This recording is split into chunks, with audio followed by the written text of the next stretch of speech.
नमस्कार, बहुत बहुत स्वागत है आपका हमारे इस अच्छी खबरों के खास शो गुड न्यूज इंडिया में। मैं हूं निखिल सिंह, मेरे साथ है मेरी सहयोगी जया सिन्हा। जी हाँ, और एक बार फिर हम हाजिर हैं देश भर से ऐसी चुनिंदा कहानियां लेकर, साधारण लोगों की ऐसी असाधारण कहानियां जो आपके अंदर कुछ कर गुजरने का जज्बा भर देंगी। बिल्कुल, तो देर किस बात की, आइए शुरू करते हैं good news India.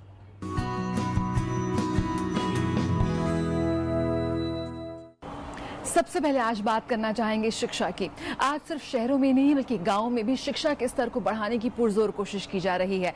Smart classrooms, bagless education, यहाँ तक कि प्रोजेक्टर्स पर क्लास ली जा रही है। और सिर्फ शहरों में नहीं बल्कि गांवों में भी आज ऐसा ही हो रहा है। बिल्कुल जया, आपने ठीक कहा, गांव में ऐसा हो रहा है। और सबसे खास बात है कि सरकारी स्कूलों में, छत्तीसगढ़ के बालोद जिले में आपको लिए चलेंगे, जहां के कुछ स्कूलों में ये बैगलेस एजुकेशन का कंसेप्ट लाया गया है। ऑडियो विजुअल के जरिए क्लासेस पढ़ाई जा रही हैं और वो भी गांव के बच्चों को।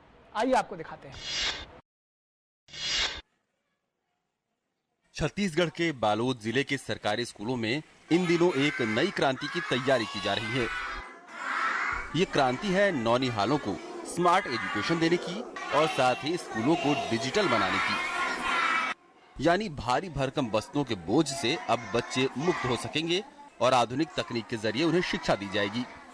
जिले के कई सरकारी स्कूल अब स्मार्ट एजुकेशन से जिले का नाम रोशन कर रहे हैं। इन स्कूलों में बच्चों के शिक्षा का स्तर सुधारने के लिए उन्हें प्रोजेक्टर के जरिए शिक्षित किया जा रहा है। इसका एक सकारात्मक पहलू ये भी है कि यहाँ पढ़ने वाले बच्चों को बस्ते के बोझ से भी छुटकारा मिल चुका है। जिले के गांव आतार, कापसी और ककरेल सहित कई ऐसे गांव हैं जहां स्कूलों में बच्चों को अक्षर ज्ञान के अलावा गीत, कविता पाठ और गणित आदि की शिक्षा प्रोजेक्टर के जरिए एनिमेशन फिल्मों के माध्यम से दी जा रही है। बच्चे ऑडियो वीडियो के माध्यम से पाठ को जल्दी ग्रहण करते हैं और वो उन्हें लंबे समय तक याद भी रहता है। यही वजह है कि इन स्कूलों में बच्चों की उपस्थिति में भी इजाफा हुआ है। बच्चा जो है ऑडियो वीडियो माध्यम से बहुत जल्दी से ग्रहण करता है। हम जब भी देखते हैं किसी चीज़ को वीडियो के माध्यम से, तो हमारे अंदर वो लंबे समय तक हमको याद रहता है। तो बच्चों को हम विषय से जुड़ी हुई, पाठ्यक्रम से जुड़ी हुई चीज़ों को हम दिखाते हैं ताकि बच्चे में वो कॉन्सेप्ट जो है क्लियर हो जाए। हमारे स्कूल में अच्छी पढ़ाई होती है और हम प्रोजेक्टर के माध्यम से छोटी छोटी कहानियाँ एवं पोएम्स पढ़ते हैं और हमें अच्छा लगता है। बस्तों के बोझ से आजाद ये बच्चे पढ़ने के बाद अब अपनी किताबें स्कूलों में ही बने लॉकर में रखते हैं और घर पर सिर्फ जरूरत की किताबें ही ले जाते हैं। इन बच्चों के लिए स्कूलों में बाकायदा लाइब्रेरी भी है जहां से ये अपनी जरूरत की किताबें ले सकते हैं। इन स्कूलों में स्वच्छता का भी विशेष ध्यान रखा जाता है। स्कूल की दीवारों पर भी स्वच्छता से संबंधित सुंदर चित्र उकेरे गए हैं। शासन के निर्देश के अनुरूप ही ऐसे अभी कई स्कूल हैं जिन्होंने प्रोजेक्टर के माध्यम से पाठ्यक्रम को और रुचिकर बनाते हुए, बच्चों को उसमें जोड़ते हुए इस तरह की व्यवस्था अभी शुरुआत की है। तो कापसी के अतिरिक्त भी हमारे ज़िले में करीब 60 ऐसे स्कूल हैं, प्राथमिक स्कूल हैं, जहां पर इस तरह की व्यवस्था अभी सुविधाएं दी जा रही हैं। बेहद साधारण घरों से आने वाले दूर दराज गाँवों के ये बच्चे भी गुणवत्ता परक शिक्षा पा रहे हैं। जाहिर है देश बदल रहा है और छत्तीसगढ़ के ये सरकारी स्कूल इस परिवर्तन का वाहक बनने के लिए तैयार हैं। गुड न्यूज इंडिया के लिए बालोद से मोहम्मद फारूक के साथ राघवेश पांडे की रिपोर्ट, डीडी न्यूज। जी हाँ, आजकल के ये बच्चे बिल्कुल भी मेहनत से नहीं घबराते। बस जरूरत है सही दिशा की, सही प्रोत्साहन की। और फिर चाहे ये बच्चे बालोद के हो या फिर गुजरात, अहमदाबाद के। जी हाँ, गुजरात के एक ऐसे ही बच्चे की कहानी आज हम हमको दिखाने वाले हैं जिन्होंने अपनी मेहनत से हर परेशानी को दूर भगा, सभी को चौंका दिया। बिल्कुल, और इनकी जो परेशानी है जिसकी बात कर रहे हैं, जिस बच्चे की, गणेश नारायणन की, अहमदाबाद के, वो ऑटिज्म से पीड़ित था जया। और ऑटिज्म से पीड़ित बच्चे, आप समझ सकते हैं कि कितना मुश्किल होता है उनके लिए जीवन जीना। लेकिन इस बच्चे ने इंटरमीडिएट की परीक्षा अच्छे नंबरों से पास की है। आइए आपको दिखाते हैं गणेश नारायणन की कहानी।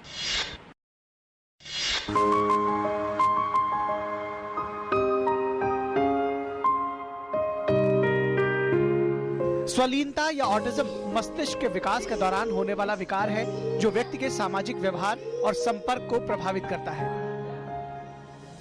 जिन बच्चों में यह रोग होता है उनका विकास दूसरे बच्चों की अपेक्षा असामान्य होता है। इस तरह के बच्चे समाज में रहते तो हैं लेकिन सबसे अलग। कुछ ऐसी ही कहानी है गणेश नारायणन की भी। लेकिन इस तरह की समस्या के बावजूद गणेश गुजरात के पहले ऑटिस्टिक छात्र रहे जिन्होंने 12वीं कक्षा की परीक्षा पास की है। गणेश 10वीं की परीक्षा पास करने वाले पहले ऑटिस्टिक छात्र भी रहे हैं। 10th में मेरे को लगा ये कैसा करेगा, फिर मैडम बोला कोई बात नहीं कर पाएगा। फिर इसने पहले लड़का 10th में फर्स्ट स्टेट इसमें गुजरात में पहले ऑटिज्म चिल्ड्रन उसने पास किया। फिर 11th में उसका सर ने बोला आप 11th 12th करके इधर आएगा तो आपको अच्छा कोर्स मिलेगा। इसका इन बच्चों का पासिंग मार्क का 20 है डिसेबल्ड चिल्ड्रन का।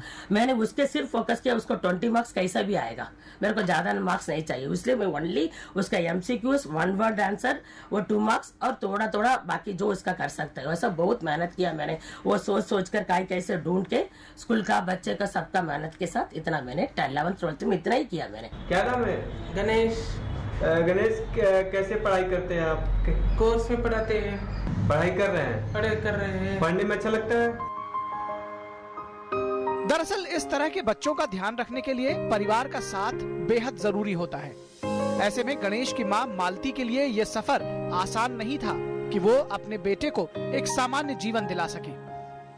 ये मालती के त्याग और मेहनत का ही परिणाम है कि आज गणेश इस मुकाम तक पहुंच सके हैं। गणेश अब ITI से कंप्यूटर कोर्स कर रहे हैं। गणेश के स्कूल और शिक्षकों ने भी उनका खूब साथ दिया।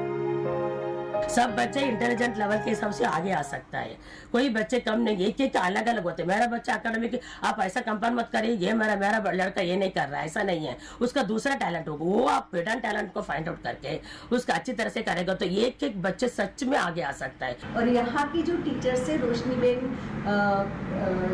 जयश्री बेन, पुनानी सर, नंदिनी बेन, वो सब ने हम सब ने मिलकर उसको इतना सपोर्ट किया कि मदर को बिल्कुल डिमोटिवेट नहीं होने दिया और उसके कारण आज बच्चा 48% से 12th में पास हुआ है। और यहाँ ब्लाइंड पीपल्स एसोसिएशन में ITI का जो कोर्स चलता है कंप्यूटर का, उसमें वो बहुत अच्छा परफॉर्म कर रहा है, कंप्यूटर का कोर्स कर रहा है। आज गणेश को उसका परिवार जिस तरह से कामयाब बनाने के लिए प्रयास कर रहा है वो काबिले तारीफ है। ये उन परिवारों के लिए उदाहरण भी हैं जिनके घर में किसी बच्चे को रोग हो जाने पर परिजन उसके प्रति उदासीन हो जाते हैं।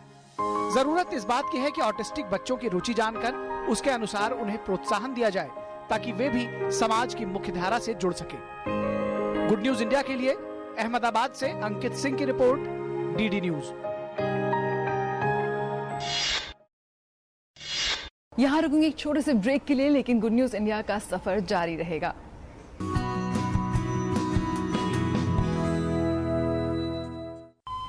अरे सुन तो।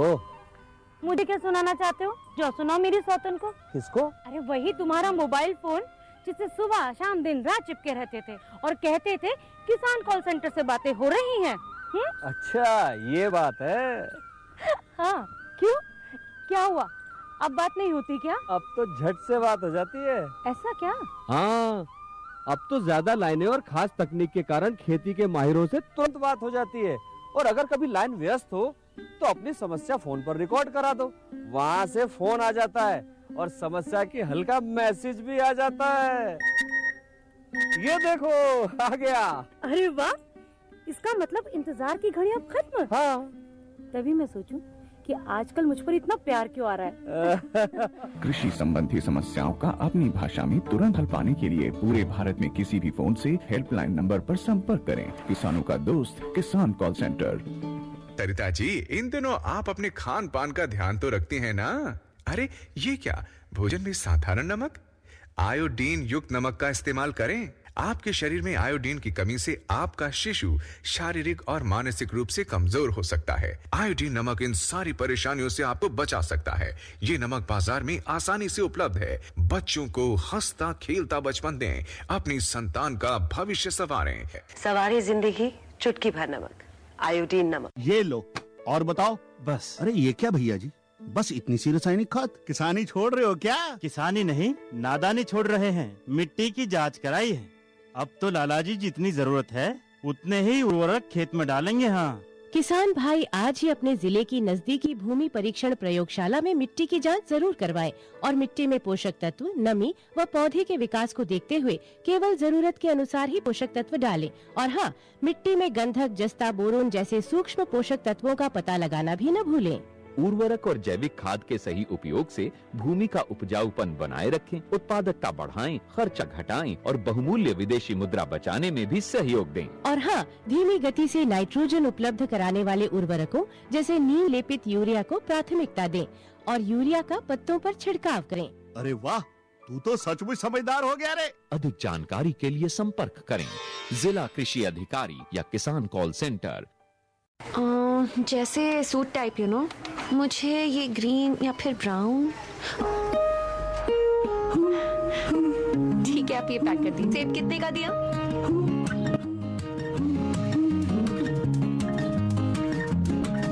बच्ची को संतरा ही पसंद है, यही दे दीजिए।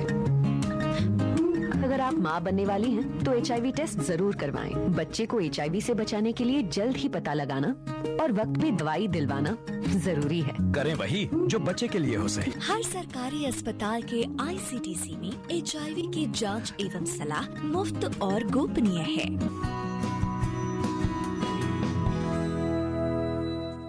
ब्रेक के बाद एक बार फिर आप सभी का स्वागत है। वह पथ क्या, पथिक कुशलता क्या, जिस पथ पर बिखरे शूल न हो और नाविक की धैर्य परीक्षा का जब धाराएं प्रतिकूल ना हो। ऐसी ही विपरीत धाराओं में, ऐसी ही विषम परिस्थितियों में इस ऑटिज्म से पीड़ित बच्चे ने काम किया है। और सबसे खास बात है कि ये बच्चा अकेला नहीं है। अब हम आपको लिए चलेंगे उत्तर प्रदेश के सुल्तानपुर, जहां एक और व्यक्ति ने विषम परिस्थितियों में बेहतरीन काम किया है। जी हाँ, आइए आपको मिलवाते हैं मोहम्मद अकरम से।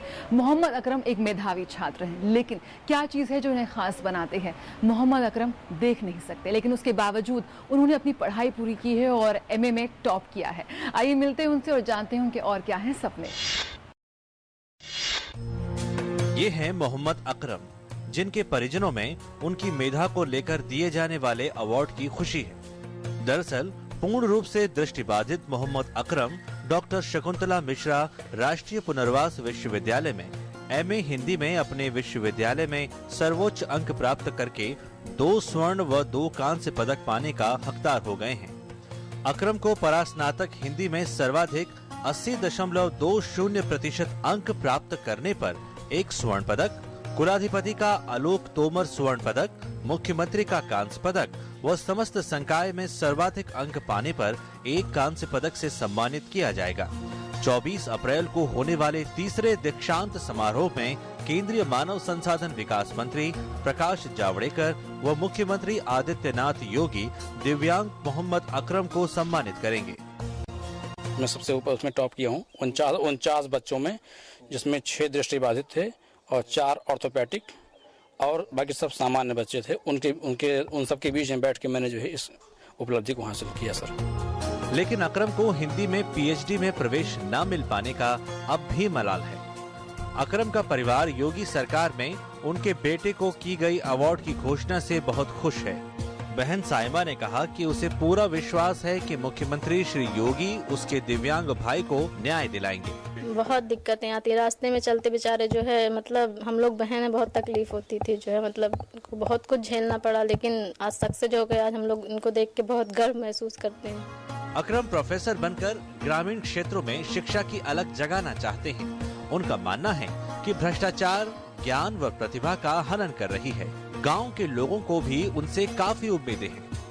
जब इलाज के दौरान नहीं ठीक हुआ तो बाद में एक रोशनी आई कि वहाँ विद्यालय है लखनऊ में, बहुत छोटा था, भेजा गया बड़ी मुश्किल से। तो उसके बाद फिर दिन प्रतिदिन इसकी तरक्की होती गई, पढ़ाई में टाप आता गया, हौसला भी बढ़ता गया। हम लोग भी वहाँ विद्यालय जाते थे लाने के लिए या देखने के लिए, और हम लोग भी इसके साथ थे। और इसके अलावा इनके अंदर खुद इतना इंटेलिजेंट थे, इतना पावर था कि हर मुसीबत से या हर परेशानी से बड़े आसानी से निकल जाते थे।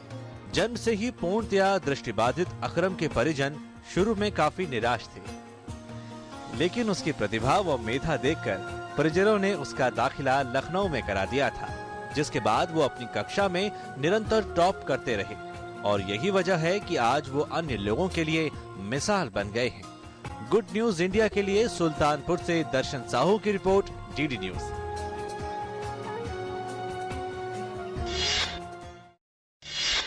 तो जया, एक मिसाल कायम की है मोहम्मद अकरम ने जी हाँ, और मिसाल कायम करने में महिलाएं भी पीछे नहीं हैं। यहाँ पर बात करना चाहेंगे ऑनलाइन शॉपिंग की। आजकल हम सभी ऑनलाइन शॉपिंग करते हैं और इस शॉपिंग करने में बड़ी बड़ी मल्टीनेशनल कंपनीज हैं, इंटरनेशनल कंपनीज हैं, लेकिन क्या आप सोच सकते हैं कि एक गांव की चौथी पास महिला भी अपना एक ऑनलाइन स्टोर खोल सकती है? जी हाँ, ऐसा हुआ है मुमकिन गुजरात में। बिल्कुल, गुजरात की पाबीबेन रबारी ने ये संभव कर दिखाया है, जहां बड़े बड़े फैशन ब्रांड्स और ऑनलाइन स्टोर्स को वो मात देती नजर आ रही हैं। विदेशों में उनके बैग्स की धूम है और अगर आप भी देखना चाहें तो pabiben.com जाकर ये देख सकते हैं।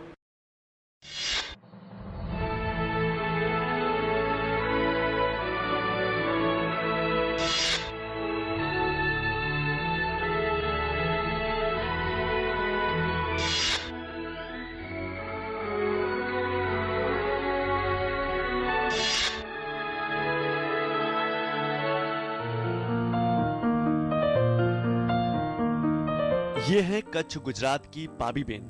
ये 33 साल की हैं और पढ़ी मात्र 4 क्लास तक है, लेकिन उन्होंने जीवन में जो हासिल किया है वो आपको चकित कर देगा।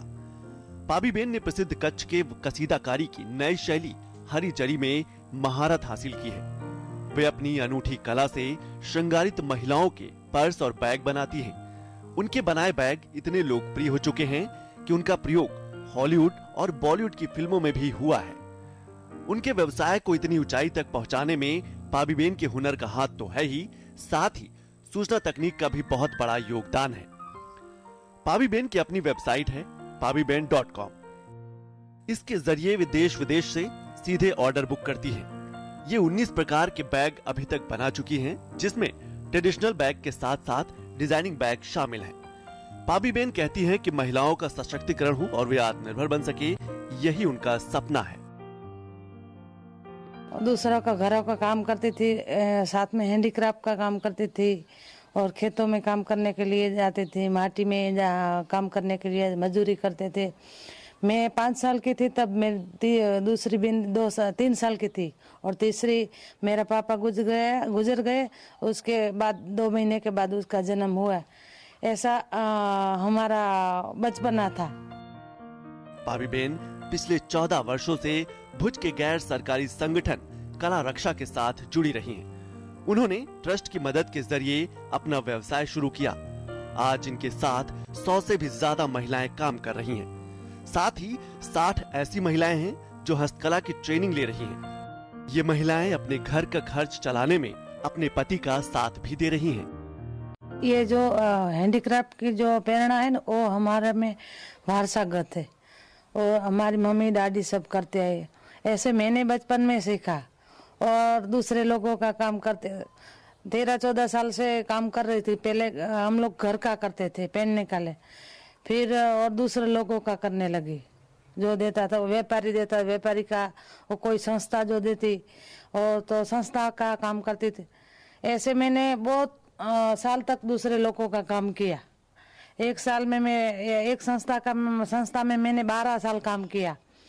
फिर काम करती थी तब मुझे एक विचार आया कि मैं दूसरों का काम करती हूँ लेकिन मुझे सब आता है, तो मैं पैर पे क्यों खड़ी न रहूं।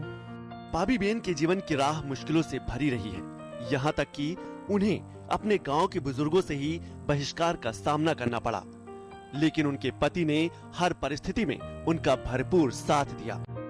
पाबीबेन के कारण एक नई कला सीखने मिली है और इस कला से रोजगारी मिल रही है। 50 से 60 महिला उसके साथ काम कर रही है।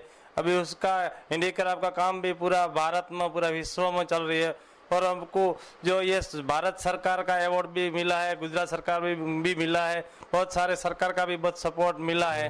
आज पाबीबेन अपने कला के बल पर दुनिया भर के बाजारों से जुड़ गई हैं। ये भारत की समृद्ध लोक कला और सूचना तकनीक के संगम की अद्भुत कहानी तो है ही, साथ ही महिला सशक्तिकरण की जीती जागती मिसाल भी। गुड न्यूज इंडिया के लिए गुजरात के कच्छ से धर्मेंद्र तिवारी की रिपोर्ट, DT न्यूज। यहाँ रुकेंगे एक छोटे से ब्रेक के लिए, कहीं मत जाइएगा, जल्द हाजिर होंगे। ब्रेक के बाद आपको ले चलेंगे छत्तीसगढ़। देखते रहिए गुड न्यूज इंडिया।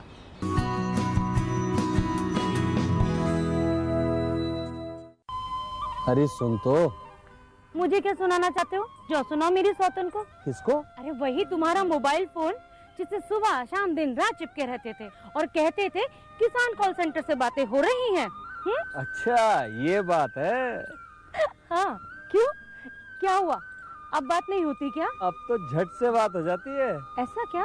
हाँ, अब तो ज्यादा लाइनें और खास तकनीक के कारण खेती के माहिरों से तुरंत बात हो जाती है। और अगर कभी लाइन व्यस्त हो तो अपनी समस्या फोन पर रिकॉर्ड करा दो, वहाँ से फोन आ जाता है और समस्या की हल का मैसेज भी आ जाता है। ये देखो आ गया। अरे वाह, इसका मतलब इंतजार की घड़ी अब खत्म। हाँ। तभी मैं सोचूं कि आजकल मुझ पर इतना प्यार क्यों आ रहा है। कृषि संबंधी समस्याओं का अपनी भाषा में तुरंत हल पाने के लिए पूरे भारत में किसी भी फोन से हेल्पलाइन नंबर पर संपर्क करें। किसानों का दोस्त किसान कॉल सेंटर। क्या बात है राशिद, फर्स्ट डिवीजन में पोस्ट ग्रेजुएशन करने के बाद भी तुम उदास हो? लेकिन सर वो सोच रहे होगे कि खर्चा कहाँ से आएगा? हाँ, चिंता मत करो, क्योंकि अब तुम्हारे साथ है Maulana Azad national fellowship. Fellowship हमारे लिए सर? हाँ, तुम्हारे लिए और अल्पसंख्यक समुदाय के उन स्टूडेंट्स के लिए जिनकी सालाना पारिवारिक आय 2.5 लाख रुपए से कम है और जिन्होंने किसी भी सरकारी विश्वविद्यालय से जूनियर रिसर्च फेलोशिप या एमफिल के लिए आवेदन दिया। मदद हमारी, मंजिल आपकी। जैसे सूट टाइप यू नो, मुझे ये ग्रीन या फिर ब्राउन। ठीक है, आप ये पैक कर दीजिए। सेब कितने का दिया?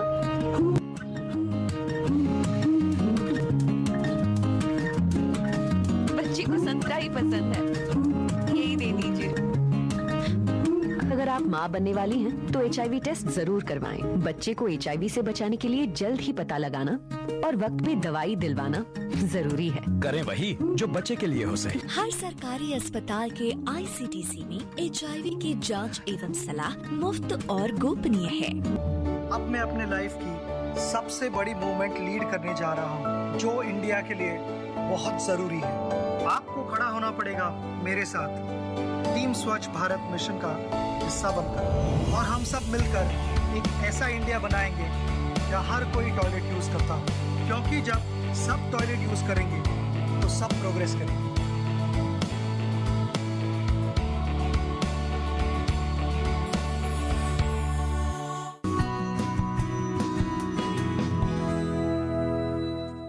ब्रेक के बाद एक बार फिर आप सभी का स्वागत है। और जया, आपने देखा होगा कि हमारे किसानों के लिए सबसे बड़ी समस्या होती है कि उनकी उपज बाजार तक सही सलामत पहुंच जाए। उसके बीच में कितने बिचौलिए, कितनी सारी दिक्कतें होती हैं, और ख़ास तौर पर जब उन्हें अपनी फसल स्टोर करनी हो। और ये समस्या बहुत ज़्यादा बड़ी पैमाने पर सामने आती है अगर वो फल या सब्जियों की खेती करें। बिल्कुल, और इसी कड़ी में हम आपको ले चलते हैं छत्तीसगढ़ के जांजगढ़ इलाके में, जहां पर भी किसान इसी तरह की समस्या से रोज रूबरू हो रहे थे। लेकिन उन्होंने अपनी सूझबूझ से इसका एक हल निकाल लिया और अपनी देसी टेक्निक से एक देसी स्टोरेज बनाया। जी हाँ, और अब उनकी सब्जियां और फल नहीं सड़ रहे।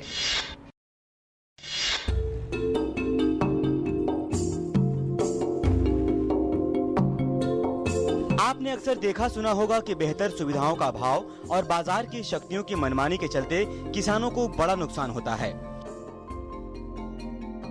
लेकिन अब छत्तीसगढ़ के जांजगीर चांपा जिले के प्रगतिशील किसान दीनदयाल यादव ने इसकी काट ढूंढ ली है।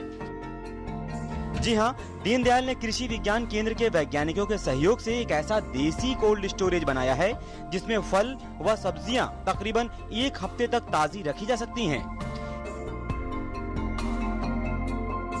इस कोल्ड स्टोरेज की खासियत है कि इसके संचालन में बिजली की जरूरत नहीं पड़ती, इसलिए इसे जीरो एनर्जी देसी कोल्ड स्टोरेज भी कहा जाने लगा है। इसमें सब्जियां सड़ती नहीं हैं और न ही उनके वजन में ज्यादा कमी आती है।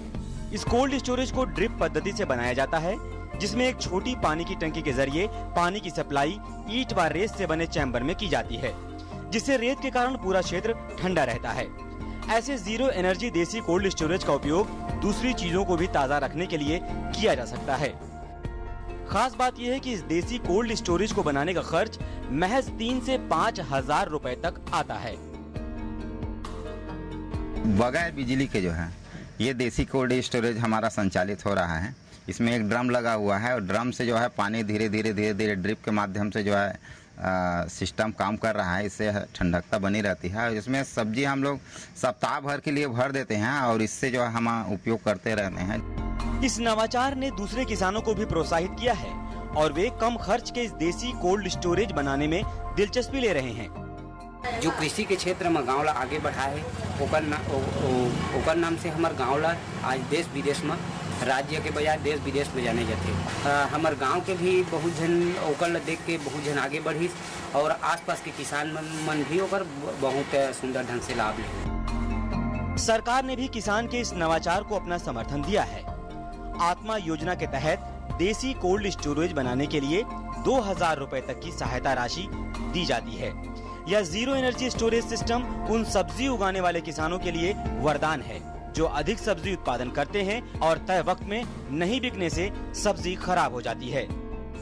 हमारे जिले के एक प्रगतिशील कृषक हैं बैराडी के, और उन्होंने सबसे बड़ी बात है कि उनका एक जुझारूपन है। इस जुझारूपन की वजह से वो जो नई नई तकनीकें आज कृषि की आ रही हैं उसको वो स्वयं सीखते हैं कृषि विज्ञान केंद्र के माध्यम से, इंदिरा गांधी कृषि विश्वविद्यालय के माध्यम से, और सीखने के बाद अपने खेत पर स्वयं भी अपनाते हैं, जिससे उनको निश्चित रूप से बहुत फायदा हो रहा है। और उन्होंने समूह बना के अपने समूह के माध्यम से पूरे गाँव में, आसपास के क्षेत्रों में उसका प्रचार प्रसार भी किया है। ये भी एक बहुत अच्छा उनका प्रयास है। बहेराडीह गांव के प्रगतिशील किसान दीनदयाल यादव के इस नवाचार ने इलाके के किसानों को एक नई राह दिखाई है। बाजार पहुंचने से पहले उत्पाद खराब होने का डर अब इन किसानों को नहीं रहता, क्योंकि अन्नदाता किसान प्रगतिशील हो चुका है। गुड न्यूज इंडिया के लिए झांझगीर चांपा से राजकुमार साहू के साथ राघवेश पांडे की रिपोर्ट, डीडी न्यूज। और अब बात कर लेते हैं पत्रों की, ईमेल्स की। दर्शकों, बड़ी संख्या में आपके ईमेल्स हमें मिल रहे हैं और यकीन मानिए आपके इन ईमेल से हमारा हौसला बढ़ रहा है। लेकिन सभी को हम अपने प्रोग्राम में नहीं इंक्लूड कर पाएंगे, लेकिन कुछ चुनिंदा खत भी आपको दिखाना चाहेंगे। डॉक्टर आशुतोष दत्त त्रिपाठी लखनऊ से लिखते हैं कि पिछले संस्करण में छत्तीसगढ़ से साहसिक पत्रकारिता बेहद सराहनीय थी। कैदियों द्वारा जेल में नकदी मुक्त विनिमय की रचनात्मक पहल से कैदियों के साथ साथ देशवासियों को भी सृजनात्मकता के लिए प्रेरणा मिलेगी। 98 वर्षीय नानामल जी की अनुशासित दिनचर्या से हर पीढ़ी को स्वस्थ रहने की सीख मिलेगी। कमल राज प्रवीण दिल्ली से लिखते हैं, गुड न्यूज इंडिया सकारात्मकता से भरपूर है और बहुत प्रेरणादायी है। वी नानामल का 98 साल की उम्र में योगा करना अद्भुत है। राज खोखार जोधपुर राजस्थान से लिखते हैं, बेहद शानदार प्रस्तुति। नकारात्मक खबरों के आज के दौर में इस प्रकार की प्रेरणास्पद खबरें दिखाना तथा पूरा कार्यक्रम बनाना ये केवल दूरदर्शन न्यूज ही कर सकता है। इससे न केवल हमें प्रेरणा मिलती है बल्कि जानकारी भी बढ़ती है। राजू भिकारो नायक पणजी गोवा से लिखते हैं, बहुत जरूरी है भारतवासियों को प्रेरित करना। गुड न्यूज इंडिया की प्रस्तुति और सत्यता प्रशंसनीय है। धन्यवाद भारतवासियों को एक अच्छा कार्यक्रम देने के लिए। हमें बड़ी संख्या में पत्र मिले हैं, लेकिन हम कुछ चुनिंदा पत्रों के लिए धन्यवाद भी ज्ञापित करेंगे। प्रोसनजीत सरकार का, बेंगलुरु से संजीव का और कानपुर से ललित कुमार खन्ना का। तो एक बार फिर बहुत बहुत शुक्रिया इतनी सारी ईमेल्स भेजने के लिए और साथ ही साथ हमारे फेसबुक पेज को भी लाइक करने के लिए। यूं ही आप इसी तरह से हमारे साथ बने रहिए, क्योंकि मुझे लगता है कि ये साथ बहुत ही लंबा चलने वाला है। इसी के साथ गुड न्यूज इंडिया का आज का ये अंक हम यहीं खत्म करते हैं। अब आपसे मुलाकात होगी अगले हफ्ते इसी दिन इसी वक्त पर, लेकिन तब तक अगर आप कुछ भी कहना चाहते हैं तो आप हमारे फेसबुक पेज पर गुड न्यूज इंडिया पर अपनी प्रतिक्रिया छोड़ सकते हैं। साथ ही साथ हमें ईमेल कर सकते हैं और अब तो हम ट्विटर पर भी हैं। बिल्कुल, और हमारा ईमेल आईडी है ddgoodnewsindia@gmail.com। और अपने रिएक्शंस के अलावा अगर आपके पास कुछ गुड न्यूज़ हो, कुछ उससे जुड़े हुए वीडियोस हो, तो वो भी आप हमें भेज सकते हैं। हम अपने कार्यक्रम में उसे स्थान देंगे। तो आज के हमारे इस अंक में बस इतना ही। हमारी पूरी टीम को दीजिए इजाजत। नमस्कार।